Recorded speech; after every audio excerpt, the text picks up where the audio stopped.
Le journal de 6h est présenté par Émilie Dez. Bonjour Émilie. Bonjour Lionel, bonjour à tous. Léon Marchand, champion olympique, record olympique et le record olympique.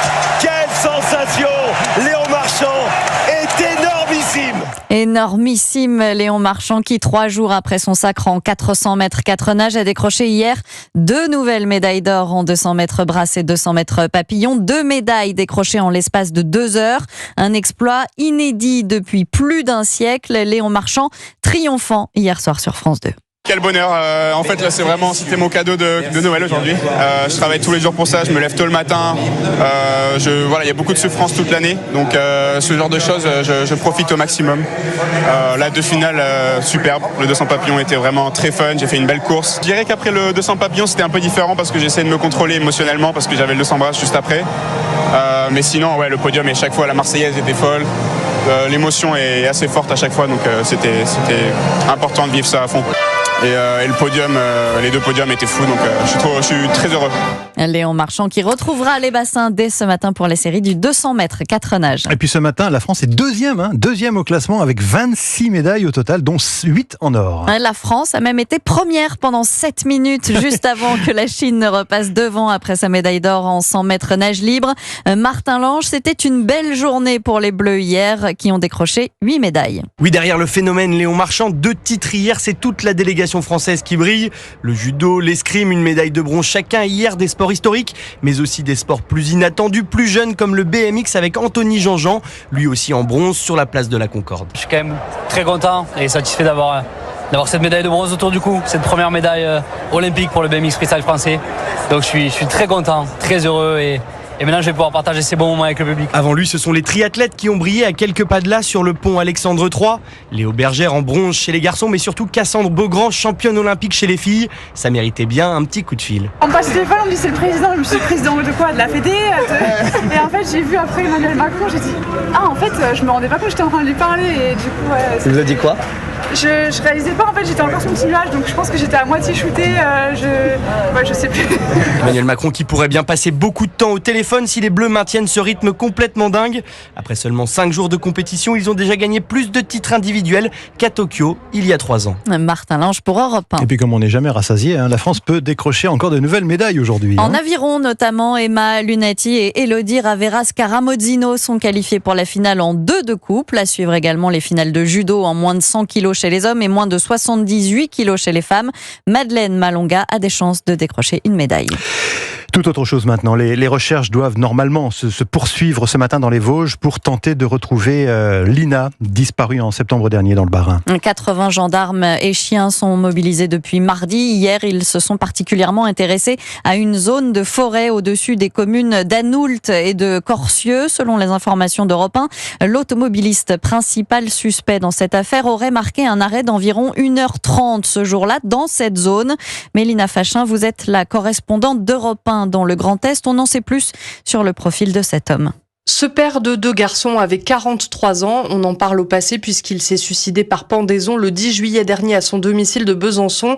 L'homme était connu de la justice, mais depuis peu, en août 2023, quelques semaines avant la disparition de Lina, il commet 2 vols avec violence à Besançon. Il dérobe d'abord le sac à main d'une vieille dame de 90 ans, puis il braque une supérette en menaçant la caissière d'un couteau. Interpellé en juin dernier, il apparaît alors comme étant extrêmement dépressif. Il explique avoir déjà tenté de se suicider et avoir fait au moins 3 séjours en hôpital psychiatrique. Le quadragénaire affirme avoir disjoncté en 2023. Il consomme beaucoup d'alcool, dit-il, de drogue et estime être dangereux. Quelques jours plus tard, il met fin à ses jours. Dans une courte lettre, il explique ne pas savoir se contrôler. Peu de temps avant, les enquêteurs avaient retrouvé l'ADN de Lina dans la voiture volée de cet homme dans le sud de la France.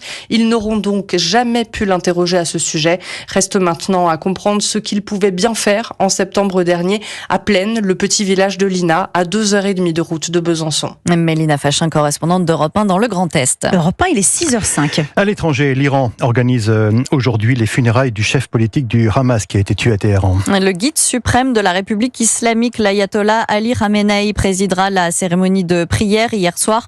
Le Premier ministre israélien Benjamin Netanyahou a assuré qu'Israël avait porté des coups sévères à ses ennemis ces derniers jours. Israël qui se prépare à des représailles. Ariane Ménage, vous êtes la correspondante d'Europe 1 à Tel Aviv. Les familles des otages retenus à Gaza s'inquiètent. Après 300 jours de guerre, elles redoutent l'arrêt des négociations pour un accord de cessez-le-feu et de libération des otages. Depuis des mois, Ismaël Haniyeh était un interlocuteur majeur du Hamas dans ses pourparlers indirects. Alors maintenant, Daniel Garat craint leur interruption. Son frère, Itzik El Garat, est otage à Gaza. Si nous éliminons ceux avec qui nous discutons, alors il n'y aura plus personne pour négocier. Moi, je pense que ces éliminations sont justifiées, mais que ce n'était pas le bon moment. Déjà, à Rome, en fin de semaine dernière, le dernier round de pourparlers n'avait donné aucun signe d'avancée significative.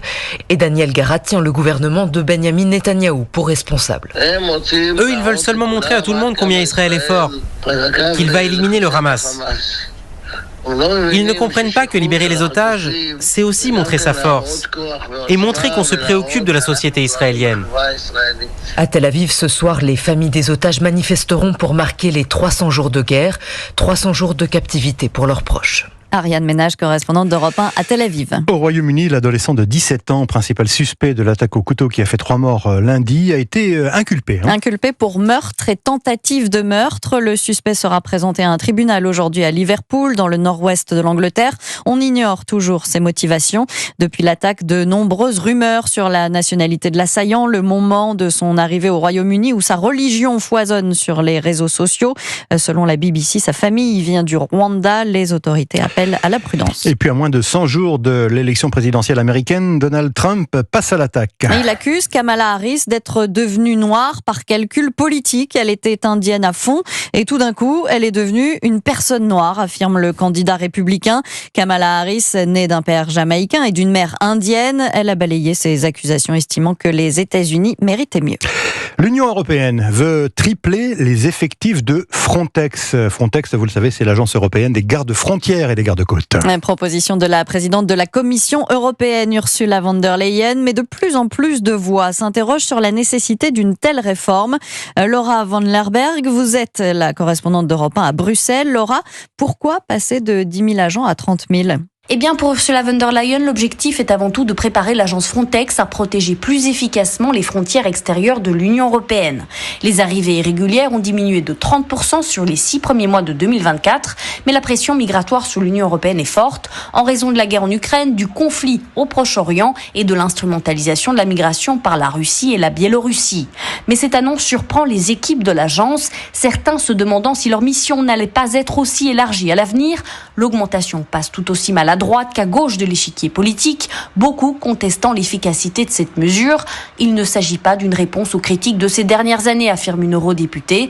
Autre obstacle, les recrutements, en raison des salaires bas, des conditions de travail difficiles et des problèmes liés à la scolarisation des enfants. L'agence est peu demandée. Face à ces difficultés, Ursula von der Leyen n'a pas encore communiqué de date pour ces nouveaux recrutements. Laura von Lerberg, correspondante d'Europe 1 à Bruxelles. En France, le trafic SNCF reprend normalement ce matin entre Paris et Lyon. Un trafic fortement perturbé après les violents orages d'hier. Une mini-tornade dans le nord de la Bourgogne a fait chuter de nombreux arbres sur les voies. Les annulations de trains et les importants retards ont impacté 80 000 voyageurs ce matin. Il n'y a plus aucun département en vigilance orange aux orages. Et puis nous sommes donc le jeudi 1er août et qui dit 1er du mois dit changement. C'est un peu la tradition. Ouais, épargne, allocation, passe-rail. Tiffaine Dubuard nous donne le détail. Premier changement, il concerne l'épargne de plus de 11 millions de Français. Le taux du LEP, le livret d'épargne populaire, baisse d'1 point pour passer de 5 à 4%. Il reste donc largement au-dessus de l'inflation à 2,3% sur le mois de juillet. Autrement dit, il est toujours très attractif pour les Français éligibles. Ce jeudi, c'est aussi le dernier jour pour acheter et profiter en intégralité du Pass-Rail. Celui-ci est valable jusqu'au 31 août et permet aux 16-27 ans de voyager autant qu'ils le souhaitent en TER et en Intercité sur le mois pour 45 €. Pour finir, une bonne nouvelle, les tarifs réglementés de l'électricité auraient dû augmenter à partir d'aujourd'hui, de l'ordre de 12 € de plus sur l'année, mais le gouvernement a décidé d'annuler cette hausse de prix. Tiffaine Dubuard. Pour conclure le journal d'Émilie Dez. Merci Émilie, à tout à l'heure. À tout à l'heure.